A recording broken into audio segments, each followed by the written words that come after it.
right. Well, Marc, first want to say thanks for being on the show. Oh, pleasure. Thanks for having me, Chris. Listen, I was just kind of mentioning that I think everybody listening will enjoy this episode because at the core of what we do is how do we utilize the best information available to live our best life possible. And you made a really concise but important statement. You said, I think that's the same for everybody. And so in digging into this idea of the good life, how much did you find this is kind of everybody's goal at the end? Well, of course, we all define the good life in different ways, but I think, I've been trying to figure it out for much of my life, and many of the people that I know, both in my world of friends and also the people that I've been, lucky enough to meet through the research that we do. I think we're as humans trying to figure out what the best path is in life, what the most fulfilling life will be for us. So writing a book about the good life, what it means to people and how we get there, was certainly really meaningful for me and my colleague and collaborator that I wrote the book with. But I think this is a question that everyone is asking, trying to figure it out. Yeah. Well, and I have to start with one of your day jobs, which is the Associate Director of the Harvard Study of Adult Development. And I love that title. I was very curious on it because we often hear of things like childhood development, early childhood development. I think it's rare that adults think about their development. So tell us, in that role, what do you do? What do you focus on? Yeah, it's such an important question. So this is a study, the Harvard Study of Adult Development started in the 1930s. So it's a study that's followed the lives of 724 participants through their entire lives. So it's a very unusual study, right? It started when folks were in their teen years. It includes two very different cohorts of people. About 2/3 of the original sample were boys that were growing up in the poorest neighborhoods in Boston, typically from immigrant families living in tenement buildings, often without running water or toilets. And then just down the street from these boys were a group of students at Harvard University that formed the rest of the sample. So they had a very different set of prospects in life, but we followed both of them forward through their entire life. And that allows us to ask really interesting questions that other studies haven't been able to ask, like, are there ways that we develop after our childhood years, after our formative years? Do we stay the same? Do we change over time? If we change, what are the ways that we do change? And what, at different life stages, what's important to us? So we've been able to do that. The study has followed people very closely. It's a trademark of the study. So intensive interviews from the very beginning, home visits to all of the families of the participants in the study. We're now studying the children of the original 724 participants. So we have 1,300 new participants that have joined the study in the last decade. So this is a study of a very kind of intensive, close study of what it's like to live and how people flourish or find challenges in life. That's incredible. So many questions around the study itself. One being, how do you convince people to sign up for something like this out of the goodness of their heart? Yeah, so I've been doing psychology research for a long time, and recruiting participants is always a challenge, and we're trying to get as representative a group as possible. So you don't want, some people say yes and some people say no. This study is unique. It started long before, obviously, I was born. Sure. The way that they recruited participants is interesting and I think instructive. So at Harvard, they asked the deans for recommendations of students that were doing okay and were likely to finish. And I think the Harvard students saw this as another token of their specialness, that they were somehow being selected. This was a study that was designed not to focus on problems in life, but to focus on why people were able to thrive. And I think the Harvard students thought, well, of course they want to study me. I'm important. I'm going to be somebody. It made sense to them. And then the inner city boys that were recruited, I think they had more questions. Why would someone be interested in me? It was really their parents that were consenting for their participation. But the researchers were good. They went to the neighborhoods, they spent time in people's living rooms, and they told people what the purpose of the study was. So the boys in these inner city neighborhoods were thriving in a different way. They were facing very tough challenges. Many of their peers had already gotten in trouble at school or with the law.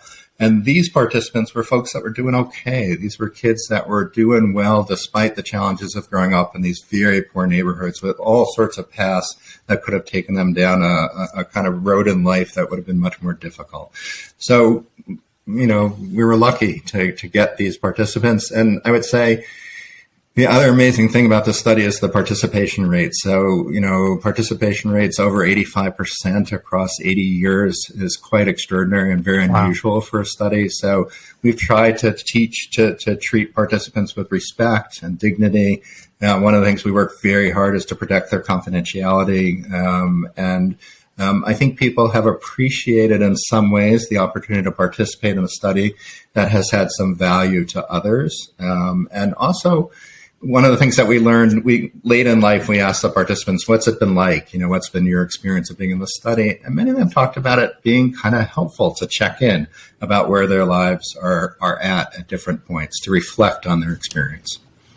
Wow, that is a great point. So many of us talk about our want and our goals towards, we are going to journal. We're going to set clear goals, 3, 5, 10-year goals. We're going to have a direction, but we're only accountable to ourselves, so we don't do that. What kind of things did you hear around the importance of this study on guiding life direction and decision making? Yeah, so people talked about this notion of checking in, being forced to kind of think about where they're at. And the kind of questionnaires and the interviews happened at regular enough periods that they could anticipate it. So there was a kind of accountability probably for them that was really important. So they used the interviews particularly to kind of think about broader things, where they were in their life, what the kind of meaning of their life was, were they doing things that were important. It's a study also that never relied just on closed-ended questionnaires where you circled bubbles that were 3s or 4s. We really asked questions, some of them open-ended. More recently, we've recorded a lot of the responses, so we give people kind of a free opportunity to talk to us. So I think this was an important experience, and that's part of what motivated us to write the book, actually, was to bring these kinds of check-in tools and opportunities to hold yourself accountable and reflect on your experience to a much broader audience. People have told us that it was helpful to them, so some of the same questions we can share with the general public, and that's what we've done. That's a great idea, leveraging that to say, hey, here's the impact it had on others, here's the impact it can have on you. When the study was originally designed, and perhaps throughout the entire thing, what was the primary goal? Was it just to understand the average growth throughout life, or were there targeted things that you were looking to, answer? So there were a ton of questions, right? When you do science, particularly with a sample that's this valuable that you followed over such a long period of time, lots of questions. But the thing that distinguishes the study from the beginning is they were interested in the question of human thriving. So this was during the 30s that the study started. The kind of rise of fascism in Europe was happening. There were similar trends in the United States that we don't talk about that were influencing science as well. Mm-hmm. And the folks that started this study were really interested in the question, if we studied people who were kind of normal, that weren't identified because they were having problems, and we followed them forward, could we understand some of the reasons why they flourished? So this was a study that was designed from the very beginning to understand what contributes to good things in life. And that's really important. Very different than most of the studies that were happening at this time. And it's a little bit like, lots of interest in positive psychology these days. This was an early version of positive psychology, quite remarkable for the 30s. The question I'm going to ask, I imagine you have some bias behind it, but I also know, as a psychologist and what you do, you're probably pretty good at quelling that bias. Can you imagine any other more important study than this at its core?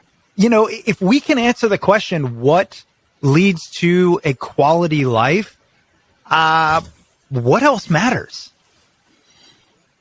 Yeah, that's such an interesting question to think about. It's sort of a kind of philosophical question. So the question of a good life is something that, we've been as a kind of human beings have been focused on for, thousands of years. So if we look back, and we talk about some of this in our book, if we look back at sources of ancient wisdom, philosophers, religious leaders, and There's a lot of discussion about what makes life meaningful and what, gives us a kind of joyous and fulfilling life.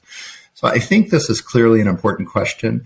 As a scientist, what I want to say is no one study answers all questions. So this is a remarkable study. It's followed people from 724 families across. Now it's going on 9 decades. But no study is representative of all human beings, nor can it answer all questions. So one of the things that we try and do when we talk about the findings from the study is to put them in the context of other studies. So yes, I think this is one of the most important questions we ask. But no single study can answer the question, that we need to do this in conjunction with studies that happen in China and in Poland and in the Ukraine. We need to think about how universal some of these findings are, how universal some of these experiences are. The study was fairly unique in starting with people from very different walks of life. I mean, just think about how different the prospects were for these poor kids from these inner city neighborhoods in Boston, many of whom were learning English, and the students just down the block that were at Harvard with the whole world at their disposal, essentially. So the fact that we see commonalities in the kinds of findings we talk about in the book across the 2 samples is a good sign, but we don't stop there. We're interested in seeing how universal these findings are. The original sample was all men. Obviously, our newer sample is the children of the original participants, so it's women and men.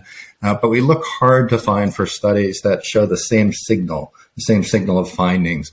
And that signal is replication. That's so important for science. That's a good point. Yeah, that replication.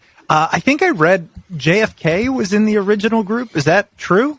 He was. There are 2 people who have kind of outed themselves from the study, so we would never talk about the participants, but JFK was one of the original participants. So there were 3 classes at Harvard, and he was one of the participants in the study. Yeah. Wow. So we do talk about, studies included presidents, including him, and senators and U.S. representatives and other important leaders, and very normal folks that live, simple lives. Of course.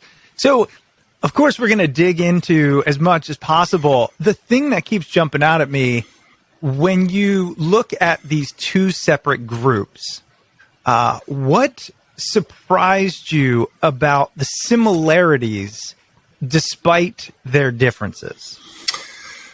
Yeah, so I'm going to talk about this in a weird way. I'm going to start with a story. The story is that I teach at a women's college, and it's a women's college it's a very diverse place. Students come from all over the world. And I've had students that have come from Asia or South Asia who are interested in doing research with me and interested in learning about how early experience can shape later experience. I say, terrific. This is the study that I helped run. Why don't we take a look at some of the data together, and we'll think about a question. Well, I'm not sure I'm interested in people who grew up in the 30s or the 40s, or men who might have very different experience, or white guys who might have very different skin color than me.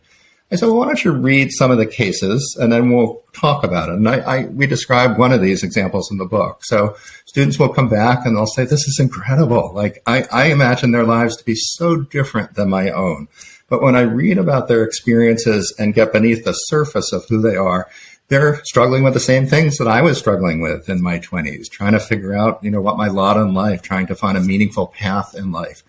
So this is a long story, but the short message is that we find at a basic level of humanity so many commonalities that we wouldn't have expected. So, of course, privilege has its benefits. The Harvard students ended up earning salaries that were on the level of sort of more than twice as much as the inner city boys. So they lived a life of privilege compared to them. The Harvard students also lived longer, on average 10 years. That's a big gap in living that has to do with socioeconomic circumstances and education benefits. But if we look at core psychological variables, like how important connections are, we find exactly the same connections across both samples. And that's what led us to write the book, that if we look at a deep enough level, if we look at things that are critically important to us in terms of our psychological flourishing, there are some real commonalities across groups of people that we might think are very different. And they are different on the surface of things. So I think there's a good story here about the common humanity that we share, with a recognition that, of course, privilege brings certain benefits that aren't available to those that don't have that privilege. Yeah, I mean, what's really fascinating about it is, of course, when you think about longevity, right? For many people, that's a huge goal, is how do I live as long and as happily as possible, right? So that being a key differentiator. But when you remove that, it seems like being human, at least based on the study, is outwardly very different, inwardly very much the same. You know, like almost very different ways of experiencing the same thing, which is so odd if you really pause and think about that. I think it's extraordinary. I mean, I'm fascinated by people. It's part of the reason I became a psychologist, part of the reason I do this kind of research. But if we really work hard to try and understand the experience of others, oftentimes what I find is that people that we dismissed or we thought were kind of weird or unusual or unhappy for no reason, that when we get in their head, we understand them in a way that it makes sense to us. And when things make sense to us, it's often because the experience isn't that different than our own experience at some very deep level. So I'll give you one other example. The Harvard men came of age during World War II. So they were born during the Depression. They came of age during World War II. About 91% of them served in the military during World War II. Most of them volunteered, which is an extraordinary idea to folks that grow up today. Yeah. And many of them will talk about their war experience with two very different ideas that they hold at the same time. And I love this. They'll say, it was the worst and hardest thing that I ever did, doing combat service, being exposed to the threats of dying and seeing comrades die. But it was also the best experience they also had. And they talk about it being the best for two reasons. One is that the connection that they had with others, the ways in which they were able to trust and put their lives literally in the hands of others, really important experience. And they had connections that were vital to them for years after the war that were really important. But the other part was there was a sense of purpose, that the world felt like it was falling apart. They felt like they were doing something that was really important and saving it. So these young men in their early 20s went to war, faced the prospect of death, and talked about this experience as both the best and the worst experience of their lives. It's quite extraordinary. Yeah.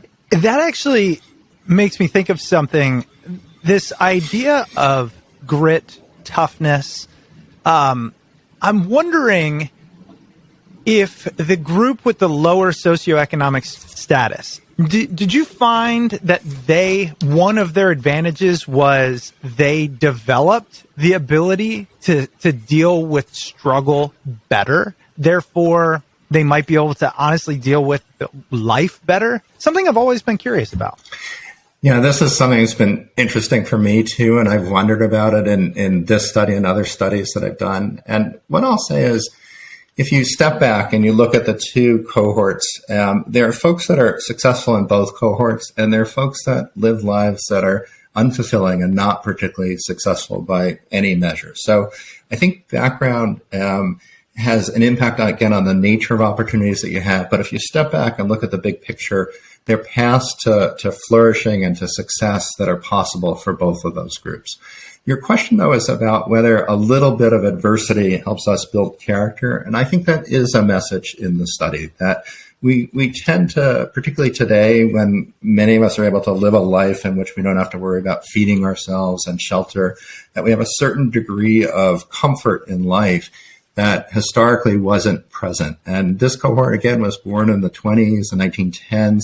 Life was less secure. Lots of babies were dying either early or during later childhood.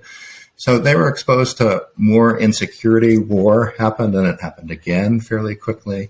And I think what we find is that folks that had experiences in which they were challenged, they often grew in ways that were important. And these are challenges that don't occur early in life. Like, I think that period of time is different in terms of the impact of challenge. But as young adults or later adults, when they face challenges, many of them learn new things as they went through the challenge, learn new things about themselves, developed a certain kind of confidence in knowing that they can overcome challenges or loss. So I think that idea that we grow through challenge is an important one. And of course, the groups are roughly equal in the number of challenges that they talk about. The challenges look very different. So in the inner city group, that's about poverty and food scarcity and lack of opportunity. But the Harvard group will talk about family challenges and the loss of a sibling or the loss of a parent when they were young. So we may face different kinds of challenges, but they often present the same both actual challenge, but also the opportunities for growing. So I think the thing you're thinking about, really important question. Yeah, well, and something you said there, you'd be a perfect person to ask based on this study, which is, I'll never forget, I think it was a guest told me that you cannot compare traumas, right? As in people often say they have a disease, right? But it's not terminal. And they'll say, well, I feel this way, but I kind of feel guilty because that person has this and that person has this. What you said makes me believe that idea of you can't compare traumas because, would you say that those perhaps in the higher socioeconomic group would still experience difficulty the same way, although that difficulty may appear different on the outside? Yeah, I think the nature of the challenges can be different on the surface, but deeper down, it's the same types of psychological challenges. So when my students go back and they look and they say, well, these Harvard students, they were so privileged, they must not have faced particular challenges. And why don't you read a little bit about their lives? And, what you find is that people were dying. People experienced loss at much greater numbers earlier in their life than we do as a generation. So, many students will go through their entire up to their sort of mid-20s not knowing what it's like to lose someone, to know someone close who dies. If you grew up in the 1910s and 20s, people died around you. Siblings died. People died in childbirth. So exposure to adversity certainly it was impacted by the nature of the environment that you grew up in, but knowing that a loss is a loss, being able to recognize that when you're close to someone, what that experience feels like, the gut punch that it feels like when you lose someone who's so close to you, and how long it can take to mourn that person and what the right pathway forward is. Those are things that most people get to know at some point. The actual experience might feel differently. It might be because of, things that have to do with our lot in life or dangers that we get exposed to. So the poor inner city kids grew up in areas, for example, where there's much greater exposure to lead and other toxins. So those kinds of physical challenges, less likely to be experienced by the wealthier part of the sample. But everyone knows what it's like to worry about bodily harm. At some point, that's, we all get exposed to that, whether it's through driving or through a bad incident that we have with another person. So I think, again, at a level beneath the surface, I'm not sure I would agree with that idea that all traumas are unique, that there's a kind of set of traumas that create certain kinds of psychological strains that are pretty common. And as a therapist, we rely on that knowledge, right? If someone comes to us and says, you probably haven't had this experience, but this is what's happened to me, and it's destroyed my life. It's likely I haven't had that experience, but it's likely that I've listened to other people who have had experiences that are similar enough, or myself, I can experience what that might be like in a peripheral part of my life as opposed to a central part of my life. Right. Yeah, that makes sense. There was something else you said that made my ears perk up, which was, maybe experiencing challenges early on in life might not have the same benefits as a little bit later. Was that something that came through in the studies, or is that more your work in psychology? No, we definitely have research that suggests that in our study, and it's a common finding across all studies. And I just want to clarify for listeners, because I think it's important. We're not advocating people go out and find adversity. It's not the best pathway to growing, but adversity will find you likely in life. Life is filled with challenges, and really we grow when we can meet adversity with resources. Resources are things that we have that allow us to cope. So it's personal resources, the support of others. So it's not just exposure to challenge or adversity, it's exposure to challenge and adversity with certain resources at our disposal. But when we're younger, when we're children or infants, young children, we're particularly vulnerable. And I think that trauma and adversity during that period, there are critical things that are happening. And this is an area of very active research, whether certain kinds of traumas affect the brain in certain ways that make it very difficult to recover from. So early traumas we know are important. We've done some research in our study looking at early childhood adversity and how it affects how people respond to stressors. We expose people to stressors in the lab. The common stressor that psychologists use is a kind of public speaking task with extra scrutiny with cameras in front of you. And most people get a little bit stressed out by that, more than a little bit. So we've been able to link early childhood adversity to greater difficulty dealing with those kinds of challenges in the lab. And that's a finding that's common to much research that's going on. So early adversity, very hard time to overcome. Okay. You're really dependent on others. Okay. How much of an impact do parents have on the long-term life experience of their children? Yeah, so that's a good follow-up to what we've been talking about. And because we follow people for so long, what we see are connections across very long periods of time. So there appears to be a long reach, but I want to put that in context at the end. So what we did is we looked at the relationships that folks had in our study in the 1920s and 30s with their parents. So it was the quality of their family environment, how warm it was, how consistent and present their parents were. And we looked very late in life. We looked sort of 60, 70 years later. What was the nature of their connections with their partners? So these were people who had an intimate partner. They were in their 80s.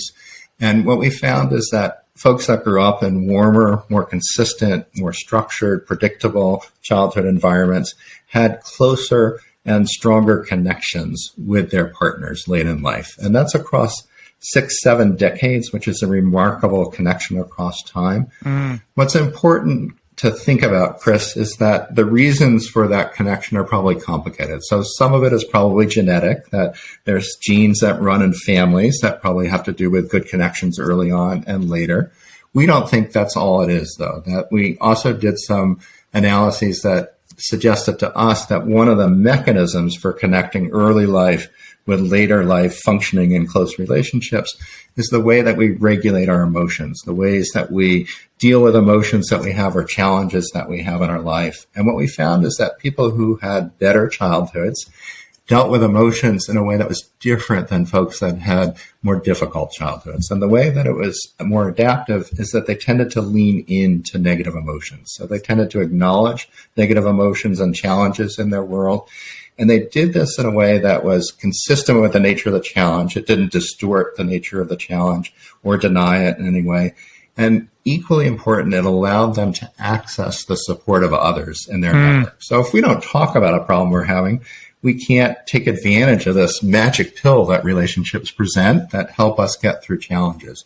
So folks that had better childhoods seem to lean into challenges more and be able to talk about them in a way that drew in other people and helped support them.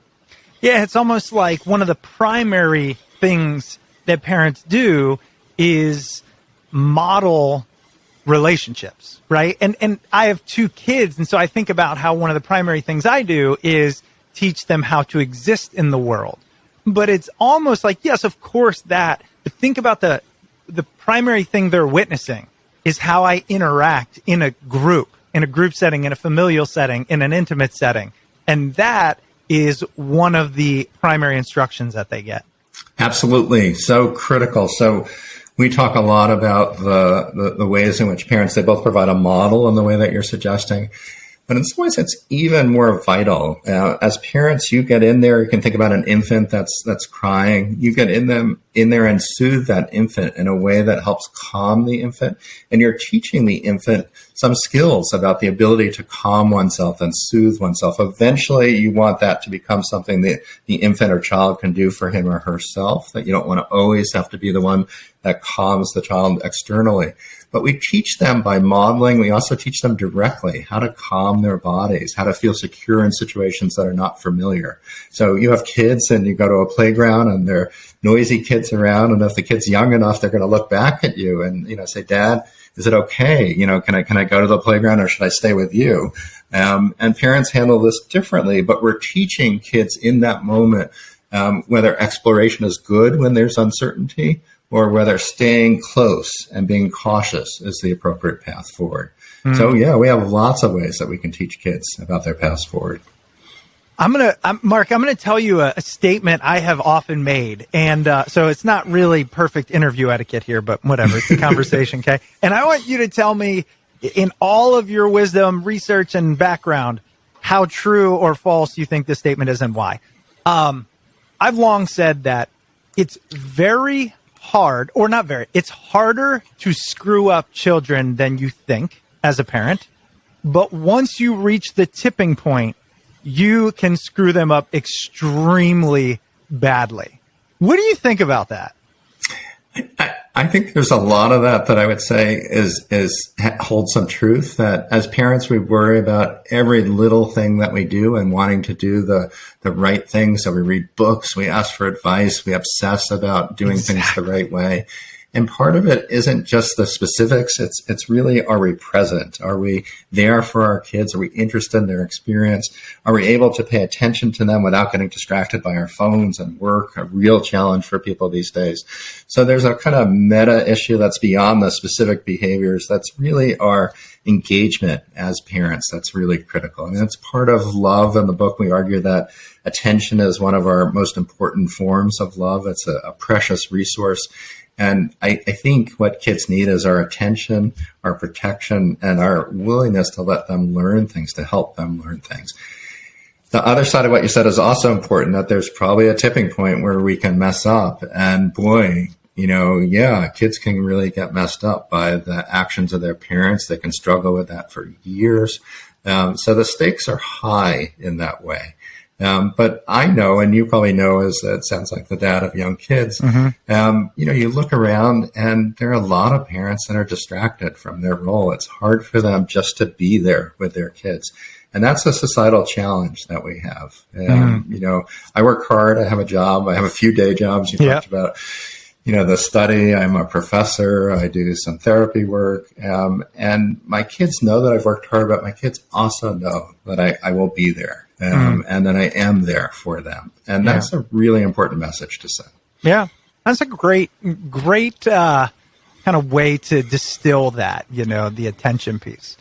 So we've got about 20 minutes left. And I know if I downloaded this episode, I would love the conversation. But if we left without really asking, I'm going to call you Yoda in this scenario, right? Without asking Yoda, how do I make the best life? So I want to dig into that. And I want to start with this.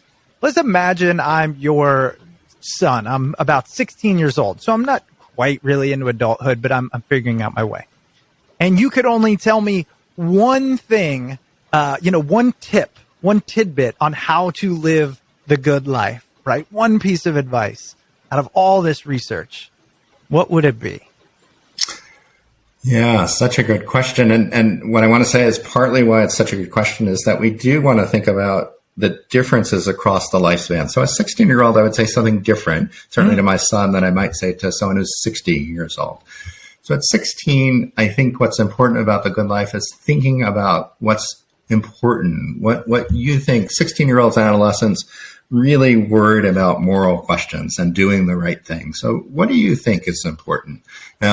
I think it's really important to help people. I think the environment is in a crisis. I really want to do something about it. That's terrific that you have that passion. Can you imagine a way as you progress through high school, maybe go to college, that you can do that kind of work? And when you do that work, can you imagine doing it with people that will also excite you and you'll enjoy being with? So one of the messages from the book is that finding your path in life, finding meaning and purpose in work, really important. But work itself is also important as a source of connections for us. And I want my 16-year-old to be thinking about the connections he currently has and that I hope he'll have in the future. So what about your friends? What are they thinking about doing? Where do your friends fit in with what you imagine in the future? So I want them also to nurture the relationships in their life. And that includes their friends. I'll also say my kids are unusual in this. They're older now. They're in their 20s. did you call your grandparents recently? Did you talk to them? They were 16 years old at one time. And I think you'd find it interesting talking to grandma about her decisions about work and career and family.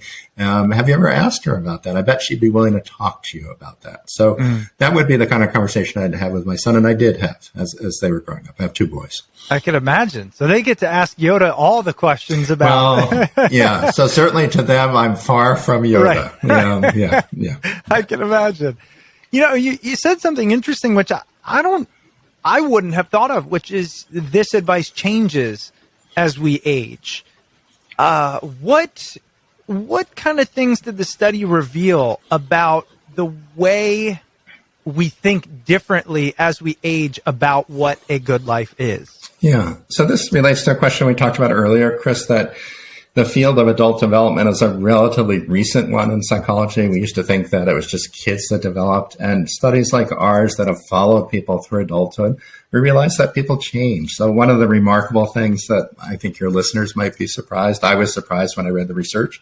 If we look at how happy people are across the lifespan, it turns out as you get older from middle age until late life, people get happier. So old people turn out to be among the happiest people at any age. And that's a remarkable thing when we think about the challenges of aging, right? We have to deal with the specter of death. We have to deal with our bodies changing and having more problems, our friends passing away.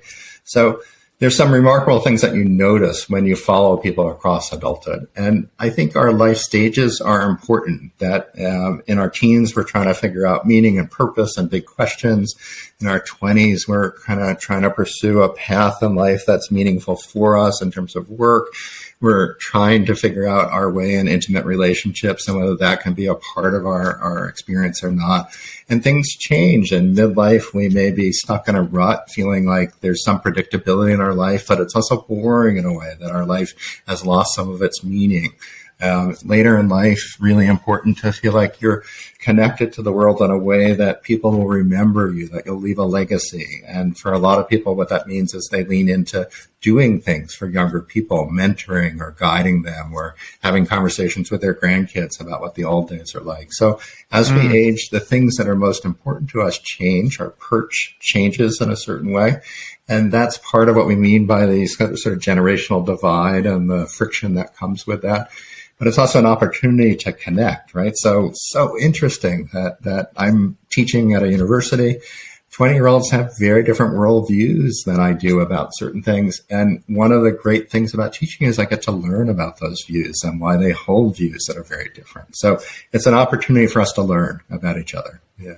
I love that. It kind of touches on one of the themes throughout the book is the importance of relationships.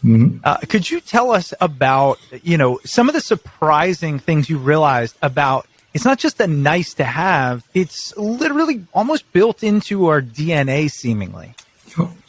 So when we started this research, and even before I was involved in the study began to find a connection between well-being and relationship success. And well-being, I'm talking about psychological well-being.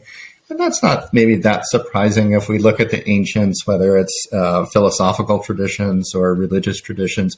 People talk about how important relationships are, how important being part of a community, something larger than you.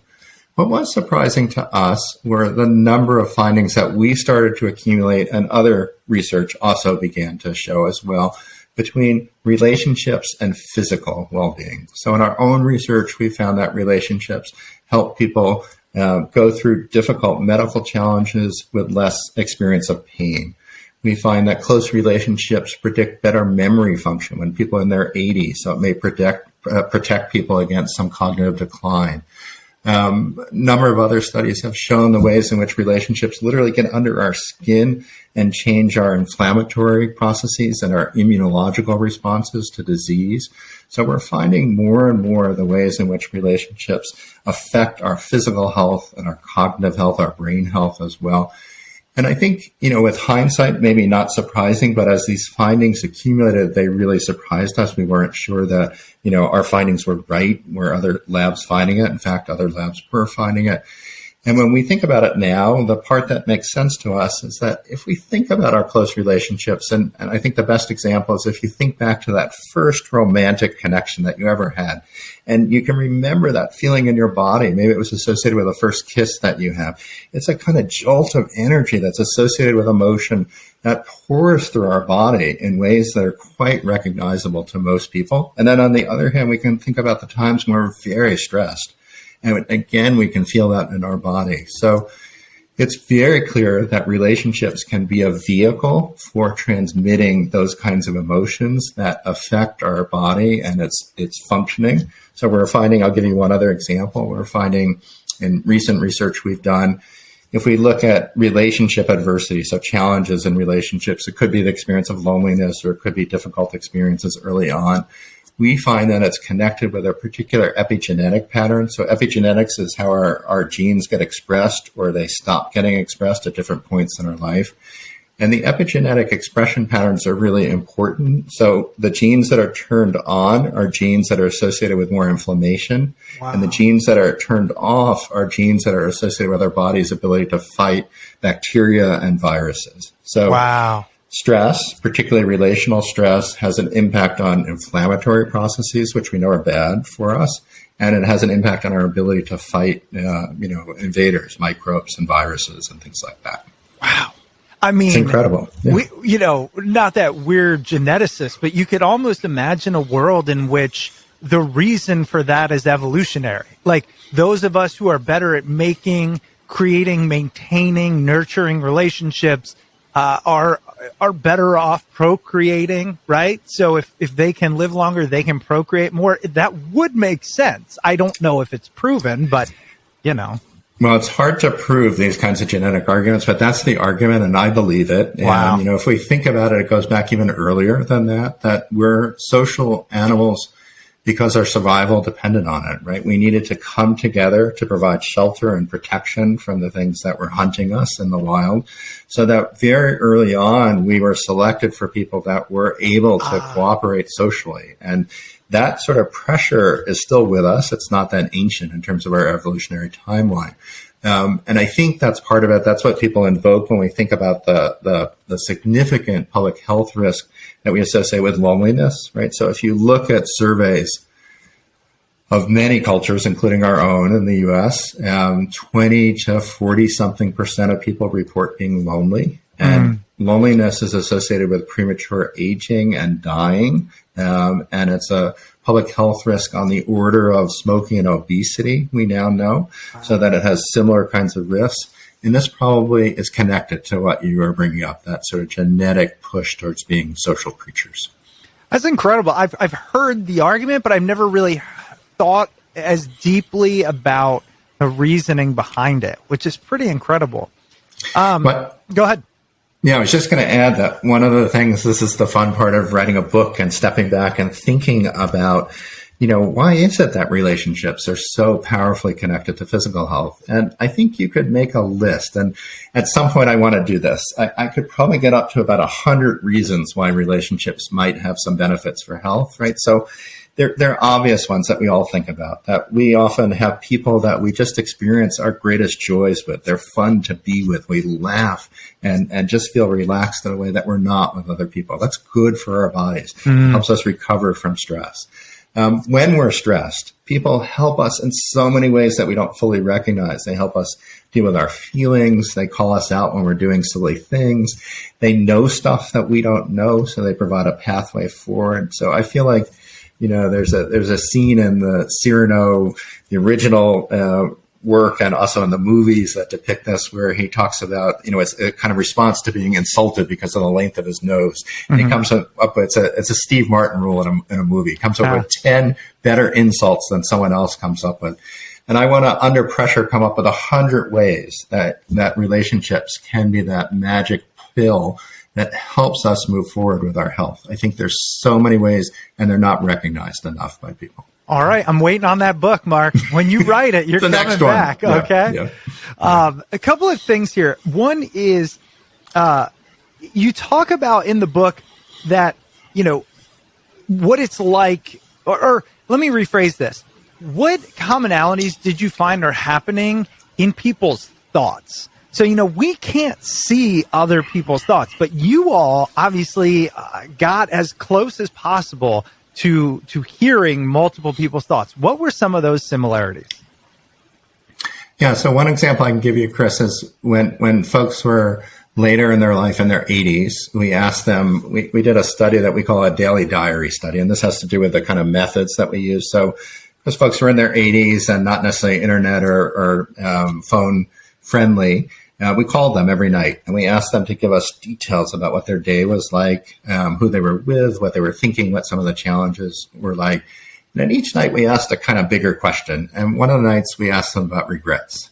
And it was quite remarkable to hear the regrets of these octogenarians. So very few people talked about, I wished I had spent more time at work and really pushed for a particular kind of achievement. Instead, the common response was, I wished I had leaned more into the connections that I had. I wished I had spent more time with friends, had not let relationships wither in the way that I did.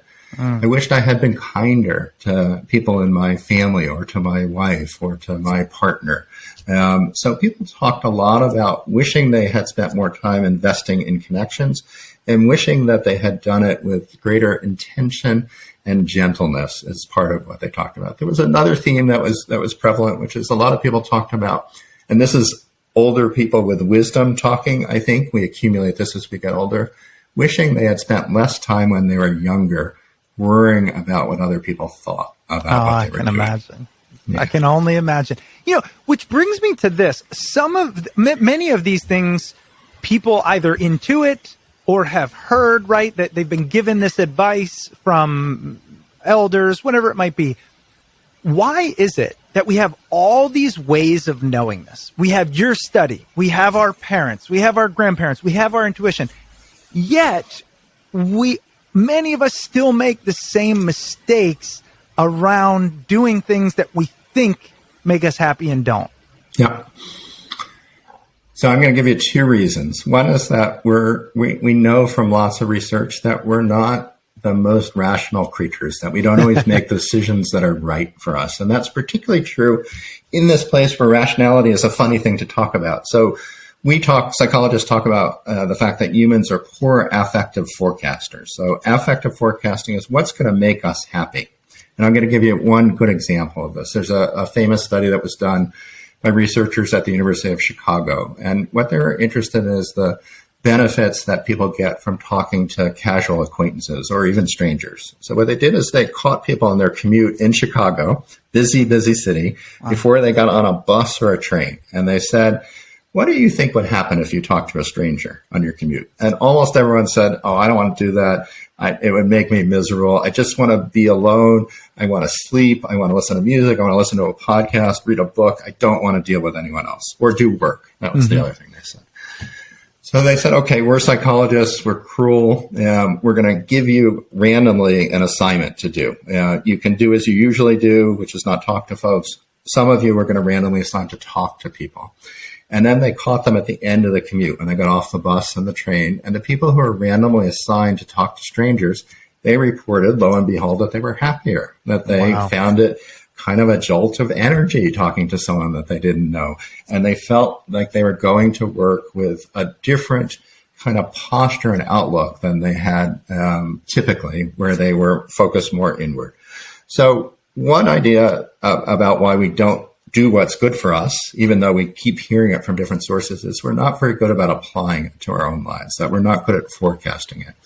The other idea, which is important, and I think so important when we talk about the good life, is that relationships are complicated and they're messy and they're unpredictable. And when we love someone, there's also the threat that we can lose that person. So they're scary in all sorts of ways. So the good life isn't always about experiencing joy and happiness. It's about having a meaningful life in which we're engaged with others, that we really need to take that chance to be vulnerable. So I think people get scared, and I totally understand that.